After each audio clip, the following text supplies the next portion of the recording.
अस्सलातु वस्सलामु अलैका या रसूल अल्लाह,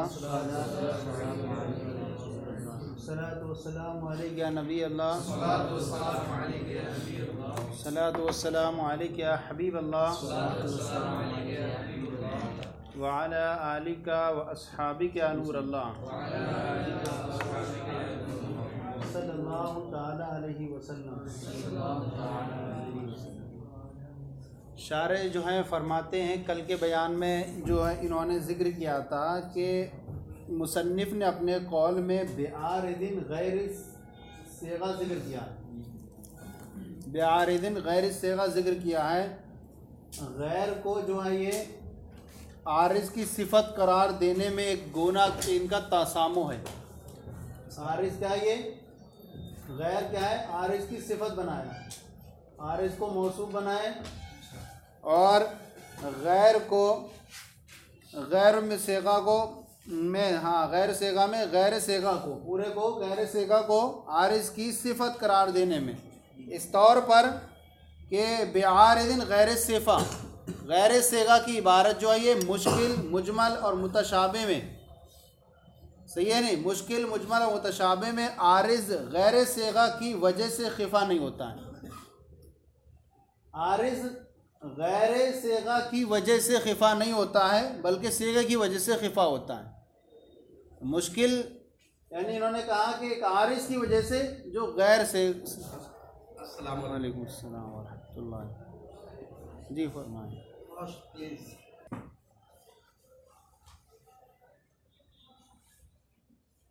ये जो है इसकी सिफत करार दे दी है। तो अब ऐसी सूरत में ये आरिदिन गैर सिफा की इबारत मुश्किल, मुजमल और मुतशाबे में इस तौर पर एक तरह से कलाम होगा कि आरिद जो मुश्किल, मुजमल और मुतशाबे में होता है वो सेगे के अलावा होता है। क्या निकलेगा? आरिज़ गैर सेगा की वजह से, गैर सेगा की वजह से खिफा नहीं होता है। तो अब निकलेगा कि गैर सेगा की वजह से खिफा नहीं होता है बल्कि सेगे की वजह से होता है। तो अब सेगे की वजह से अब शारे फरमाते हैं कि इनकी इबारत में अगर हम यहाँ ये निकाल दें बेआरिदिन मिन गैर सेगा, तो अब यहाँ कह देंगे मिन गैर आरिदिन निकाल देंगे तो ये इबारत कहेंगे। तो ऐसे ही इन्होंने शम्सुल अम्मा हुलवानी ने इसकी तसरीह की है। कैसे निकालेंगे? यहाँ पर क्या मतलब ये होगा, खफी में जो खिफा होता है वो आरिज़ की वजह से होता है। खफी में खिफा आरिज़ की वजह से होता है और ये आरिज़ गैर सेगे से पैदा होता है, गैर सेगा से पैदा होता है। इस सूरत में ये कलाम महफूज रहेगा। गैर सेगा से पैदा होता है। अब गैर सेगे से पैदा होगा तो क्या होगा? किसी आरिज़ की बुनियाद पर सेगा नहीं होगा वहाँ पर। और बाद ने ये कहा है कि गैर सेगा आरिज़ की सिफत नहीं है, सही है। बाद ने कहा है कि आरिज़ नहीं बल्कि क्या ये बदल है। और बल्कि बदला मतलब ये होगा कि खफी में खिफा जो होता है वो आरिज़ यानी गैर सेगा की वजह से होता है। और इस सूरत में जो है बिल्कुल दुरुस्त हो जाएगा। तो अब यहाँ मिन मान लेंगे कि खिफा जो होता है किसी आरिज़ की बुनियाद पर होता है और वो आरिज़ गैर सेगा से पैदा होता है। आरिज़ वो गैर सेगा से पैदा होता है और गैर सेगा से पैदा होगा, लिहाजा वो मुश्किल मुजमल पर एतराज़ नहीं होगा क्योंकि मुश्किल मुजमल में जो होता है वो सेगे से पैदा होता है। मुश्किल और मुजमल वगैरह में जो होता है वो खिफा किसी सेगे की वजह से होता है। लिहाजा अब जब हम यहाँ पर मिन को मान लेंगे यहाँ पर, तो अब यहाँ हो जाएगा मिन यानी वो खिफा किसी आरिज़ की बुनियाद पर होता है और वो आरिज़ सेगे के अलावा से होता है। तो सेगे के अलावा से होता है तब ऐसी सूरत में ये मुश्किल, मुजमल, मुतशाबे इसमें शामिल नहीं होगा क्योंकि मुश्किल और मुजमल मुतशाबे में सेगे से होता है, उसमें सेगे से होता है। हाँ, तो अब ऐसी सूरत में अगर हम इसको सिफत बना देंगे ना तो ऐसी सूरत में ये इबारत होगी कि माना इसका बनेगा गैर सेगा को आरिज़ की सिफत करार देने में ये माना बनेगा कि कि इबारत मुश्किल मुजमल और मुतशाबे में आरिज गैर सेगा की वजह से खिफा नहीं होता है। मुश्किल मुजमल और मुतशाबे में आरिज गैर सेगा की वजह से खिफा नहीं होता है, बल्कि वहाँ निकलेगा कि सेगा की वजह से होता है। हालांकि सेगा की वजह से भी होता है वहाँ और गैर सेगा की वजह से भी होता है। तो अब यहाँ पर आप मिन को ला देंगे तो अब यहाँ होगा खफ़ी में खिफा वो किसी आरिज की बुनियाद पर होता है जो आरिज सेगे के अलावा से पैदा होता है। सेगे के अलावा से पैदा होगा। इन्होंने क्या कहा था, खफ़ी वो है जिसकी मुराद खफ़ी हो किसी आरिज की बुनियाद पर, ना कि सेगे की वजह से। तो सेगे की वजह से जो होता है वो नस में होगा, मुश्किल में होगा या मुजमल मुतशाबे में होगा। तो यहाँ मिन ले आएंगे तो सही हो जाएगा।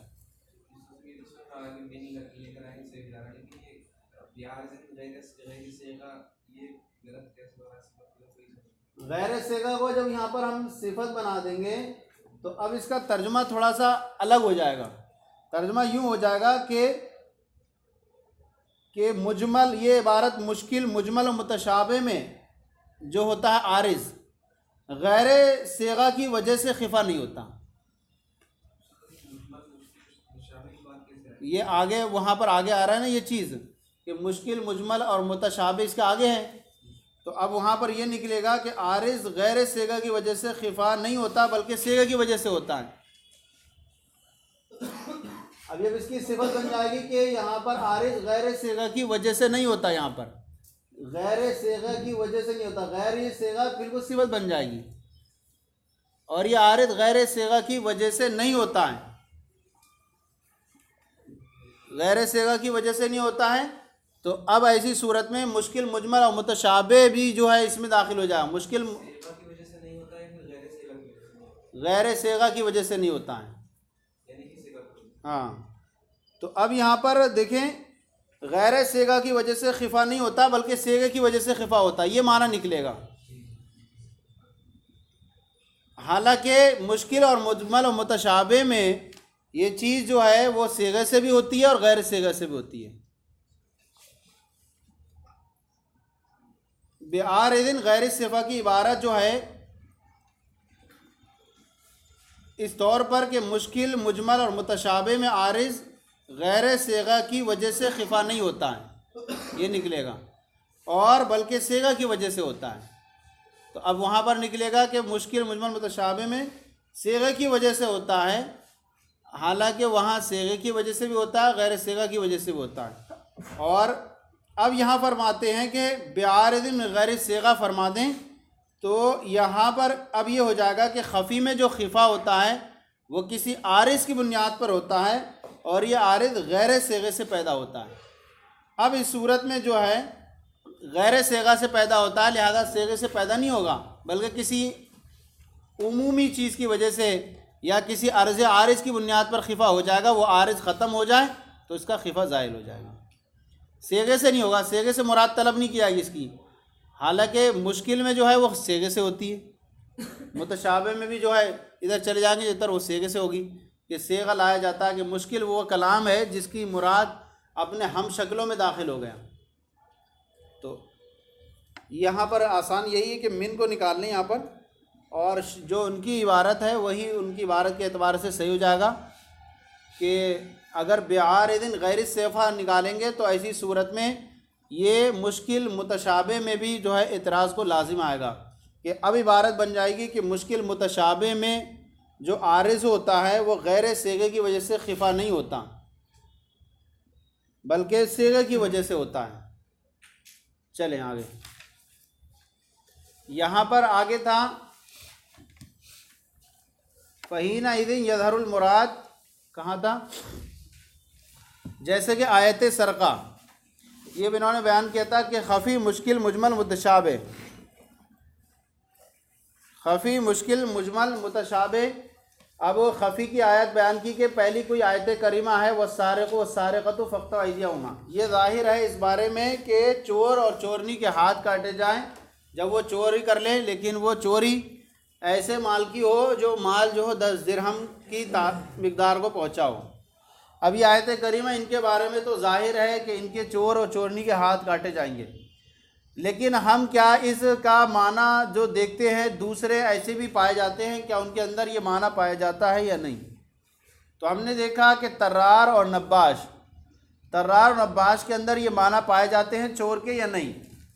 और वजह ये हुई इसके अंदर फ़र्क करने की कि यहाँ पर तर्रार का नाम चोर नहीं रखा गया, जेब कतरा रखा गया उर्फ़ आम में। इसी तरह नब्बाश का नाम भी चोर नहीं रखा गया बल्कि कफन चोर रखा गया।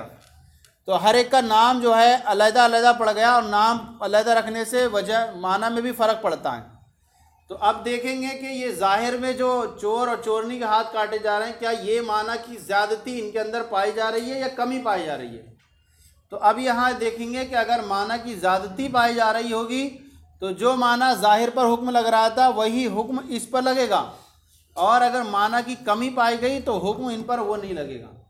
लिहाजा हमने देखा कि तर्रार जो जेब कतरा है वो ऐसे माल को चुराता है जो माल महफूज भी होता है, मकान भी महफूज होता है, मालिक भी बेदार होता है, लेकिन किसी गफलत की वजह से उसकी सुस्ती डालकर उसकी जेब ले जाता है काट कर। तो अब देखा कि ये इसका माना जो है वो चोर से ज़्यादा बड़ा हुआ है, क्योंकि चोर जो है वो ऐसे माल को चुराता है जो मालिक तो बेदार होता है, मालिक तो होता है मकान महफूज में होता है, लेकिन मालिक के पास नहीं होता है। अब वो उसको चुरा लेता है तो वहाँ पर उसके अंदर माना की कमी के होते हुए हाथ काटने का सबूत हो रहा है, तो इसके अंदर तो माना की ज़्यादती है, तो यहाँ बदरजे औला होगा। लेकिन चोर कफन चोर के अंदर हमने देखा तो कफन चोर के अंदर ये माना नहीं पाए जा रहे हैं, क्योंकि ये ऐसे माल को चुरा रहा है जिसका मालिक जो है हिफाजत करने वाला नहीं है। जब हिफाजत करने वाला नहीं है लिहाजा इसकी वजह से इसके हाथ नहीं काटे जाएंगे, क्योंकि इसमें इसका माना में कमी पाई जा रही है ज़ाहिर के मुकाबले। मज़ीद ये कि अगर कोई रास्ते में पड़ा हुआ माल उठा ले तो उसकी वजह से चोर हाथ नहीं काटे जाएंगे उसके, क्योंकि वहाँ माल महफूज नहीं है। इसी तरह माल को चुराने से मुराद जो है वो माल होना चाहिए जो माल मुतक़व्विम, जिसको शरीयत ने फ़ायदा उठाने की इजाज़त दी है। लिहाजा शराब को चुरा लिया तो मुसलमान के उसमें थी, तो उससे चुराने से भी उसके हाथ नहीं काटे जाए।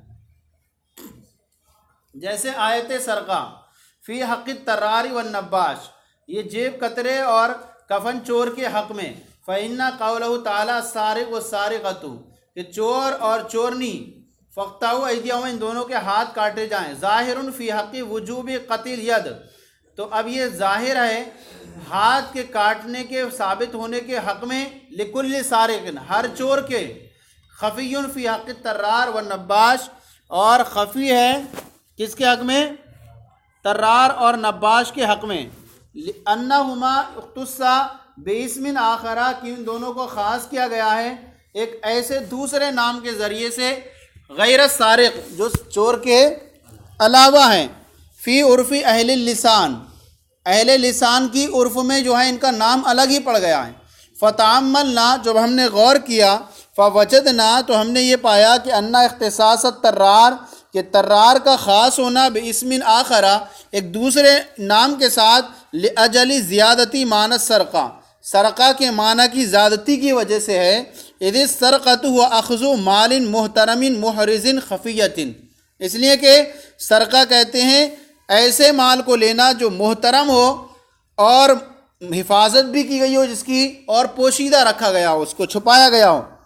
वह हुआ यसरुक़ु, और जेब कतरा जो है ये ऐसे माल को चुराता मिम्मन हुआ यक़ज़ानु, जिसका मालिक बेदार भी रहता है।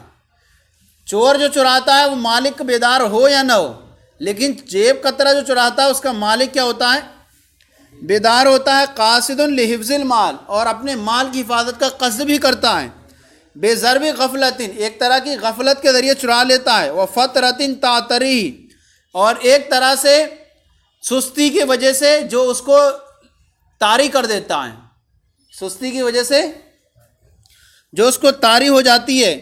व इख्तिसासुन नब्बाश बिही, और नब्बाश का ख़ास होना एक दूसरे नाम के साथ, लिअजली नुकसानी मानस सरक़ाफ़ी, इसमें सरक़ा के माना की कमी की वजह से है। लिअन्नहु यसरुक़ु मिनल मौता, इसलिए कि ये मुर्दार को की चोरी करता है। अल्लज़ी हुआ गैर क़ासिदिन लिल हिफ्ज़, जो हिफाजत करने का क़स्द इरादा नहीं करने वाला होता है। फ़अद्दैना हुक्मल क़त्ल इलत तर्रार, तो हमने कता के हुक्म को मुताद्दी कर दिया तर्रार की तरफ, ले अजल ज़्यादती फ़ी, उसमें ज़्यादती की वजह से। सही है नहीं, तर्रार के मानों को हमने मुताद्दी कर दिया क्योंकि इसका माना जो है वो सारे के मुकाबले में क्या था, जायद था। जब वहाँ इसमें चोर के हाथ काटने का हुक्म दिया गया तो इसमें भी हाथ काटने का हुक्म दिया जाएगा। बेदलालतुन्नस, दलालतुन्नस वलम नुइद्दा इला नब्बाश, और हमने इस हुक्म को मुताद्दी नहीं किया नब्बाश की तरफ, ले अजल नुकसानी फ़ी, क्योंकि इसमें जो है उस माना की कमी की वजह से। वलऊ, अब यहाँ से एक चीज़ बयान कर रहे हैं कि अगर वो कब्र जो हो मुकफ़ल हो, ताला लगा दिया है, मज़ार बना दिया किसी का, और वहाँ से कफन चुरा लिया किसी ने, अब तो हिफाजत हो रही है उसकी, अब तो हिफाजत है। तो एक कौल ये है कि अब भी इसका हाथ नहीं काटा जाएगा, किसका, कफन चोर का। और एक कौल ये है कि अब उसका क्या काटा जाएगा, हाथ काटा जाएगा, क्योंकि अब गोया कि महफूज की दर्जे में पहुंच गया है ये, इस वजह से अगरचे वो हिफाजत करने वाला नहीं है मुर्दा, लेकिन चूँकि ताला लगा दिया गया इस वजह से उसकी क्या है, चोर की, अब उसका कफन चुराने की वजह से उसका हाथ काटा जाएगा। वो कहते हैं कि अगर इस पर ताला लगा दिया गया तो अब भी जो है इसका हाथ नहीं काटा जाएगा, क्योंकि अब इसका एहतिमाल है कि भाई मज़ार है, ज़ियारत करने आ रहा है, क्या है, ज़ियारत करने आ रहा है, तो हिफाजत कहाँ हो इसकी, सब लोग आ रहे हैं, एहतिमाल है ज़ियारत करने के नाम से, तो हिफाजत के कोई कज़ नहीं हुआ उसका, इस एतबार से जो है उसका हाथ नहीं काटा जाएगा। तो कह रहे हैं कि यहाँ पर इसका हाथ नहीं काटा जाएगा। हाँ, चले आगे। तो अब फरमाते हैं कि वलौ कानल कब्र फ़ी बैतिन मुक़फ़लिन, और अगर कब्र किसी ताले वाले क्या हो, मुक़फ़ल वाले घर में हो, क़ीला, कहा गया ला युक़्तउन नब्बाश, तब भी चोर का हाथ नहीं काटा जाएगा। लिमा ज़करना, जैसे हमने जिक्र किया कि ये अपनी हिफाजत करने वाला नहीं है। वक़ीला युक़्तउ, और एक कहा गया कि काटा जाएगा ले वजूदिल हिर्ज़ी बिल मकान, क्योंकि अब हिफाजत पाए जाने की वजह से मकान के ज़रिए से, वही यूजद बिल हाफिज़, अगरचे हिफाजत करने वाला नहीं पाया जाता। वहादा कुल्लू इंदाना, ये सब का सब जो हमने कहा, चोर का हाथ काटना और नब्बाश का हाथ ना काटना, ये सब अहनाफ के नज़दीक था। वक़ाल अबू यूसुफ़ व शाफ़ी, और इमाम यूसुफ़ और इमाम शाफ़ी फरमाते हैं कि युक़्तउन नब्बाश अला कुल्ली हाल, चोर का यानी जेब उसका कफन चोर का हाथ काटा जाएगा हर हाल में, किसमें, चाहे वो कब्र क्या हो, मुकफ़ल हो या मुकफ़ल ना हो।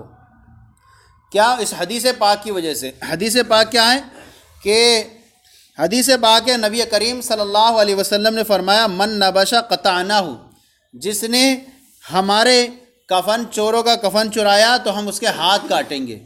सही है, एक हदीस पाक ये हुई। दूसरी हदीस पाक हज्जाज हकम से रिवायत करते हैं कि नबी अकरम सल्लल्लाहु अलैहि वसल्लम ने फरमाया, युक़्तउ सारिक़ु अमवातिना, कि हमारे मुर्दों के चोर के भी हाथ ऐसे ही काटे जाएंगे, का सारिक़ु अहयाइना, जैसे कि हमारे जिंदों के चोरों के हाथ काटे जाते हैं। सही है नहीं, एक हदीस पाक ये हुई। दूसरी जो है यहाँ पर एक बयान करते हैं, हज़रत फरमाते हैं ये दूसरे के, मैंने हज़रत अता से पूछा नब्बाश के बारे में, तो उन्होंने भी यही कहा कि उसके चोर के उसके नब्बाश के कफन चोर के हाथ काटे जाएंगे। मज़ीद ये कि हज़रत अब्दुर रज़्ज़ाक़ से रिवायत है कि हज़रत उमर रज़ी अल्लाह ताला ने अपने आमिल को यमन में लिख के भेजा कि ऐसी कौम के हाथ काटे जाएं जो कब्रों की क्या करते हैं, खोदते हैं, कब्रों कफन चुराते हैं। अब ये कई तरह के हदीसें यहाँ पर इन्होंने ज़िक्र की कि सारिक़ु अमवातिना का सारिक़ अहयाइना, हमारे मुर्दों के चोरों के भी ऐसे हाथ काटे जाएं जिंदों काटे जाते हैं। हज़रत उमर ने भी ये करके दिखाया कि ऐसे बताया। तो अब इसके एक तो जवाब ये है कि ये हदीस जो है मरफू नहीं है, या ये हदीस मुनकिर है, सही है नहीं। और दूसरी ये जवाब इसका यहाँ पर ये देंगे कि आगे आ रहा है कि नबी करीम सल्लल्लाहु ताला अलैहि वसल्लम ने इरशाद फरमाया कि हमारे कि इनके हाथ ना काटे जाएं। वो आगे आ रहा है, देखिए, फरमाया कि वहादा कुल्लू इंदना, ये सब का हमारे नज़दीक था। और इमाम शाफ़ी और इमाम यूसुफ़ फरमाते हैं कि कफन चोर के हाथ काटे जाएंगे हर हाल में, कि नबी करीम सल्लल्लाहु अलैहि वसल्लम के इरशाद है कि जिसने कफन चुराया तो हम उसके हाथ काटेंगे। कुल्ना, हम कहेंगे हादा महमूल अला सियासत, ये सिद्ध क्या है कि इस पर महमूल है ये ये सियासत और तदबीर पर महमूल है, और अगर बादशाह इस्लाम अगर सही समझता है तो उसके हाथ काटे, और अगर ना समझता हो तो उसका हाथ ना काटे। जिस तरह पीछे जानी और जानिया के बारे में आया कि उनकी ये है, उनको कोड़े मारे जाएं, और अगर वो देखे 1 साल के लिए जिला वतन करना, तो वो किस पर महमूल था? सियासत पर महमूल था। तो ये कह रहे हैं कि हदीस से बुनियाद पर नहीं होगा, ये बस मसलिहत होगी। बादशाह इस्लाम अगर देखेगा तो उसके हाथ काट देगा। बहुत ज़्यादा कफन चुरा रहा है, यहाँ पूरा माहौल ख़राब कर दिया इसने, तो इसको बाहर कर दे। फिर आगे जो बयान कर रहे हैं, लिमा रूविया अनहु वहुवा महमूल अन सियासती, और ये सियासत पर महमूल है। लिमा रूविया अनहु, क्योंकि नबी करीम सल्लल्लाहु अलैहि वसल्लम से ये भी रिवायत की गई है कि ला क़ता अलल मुख्तफ़ी, कि मुख्तफ़ी पर क़ता नहीं है। और मुख्तफ़ी जो है वो अहले मदीना की ज़बान में नब्बाश को बोला जाता है। आइए,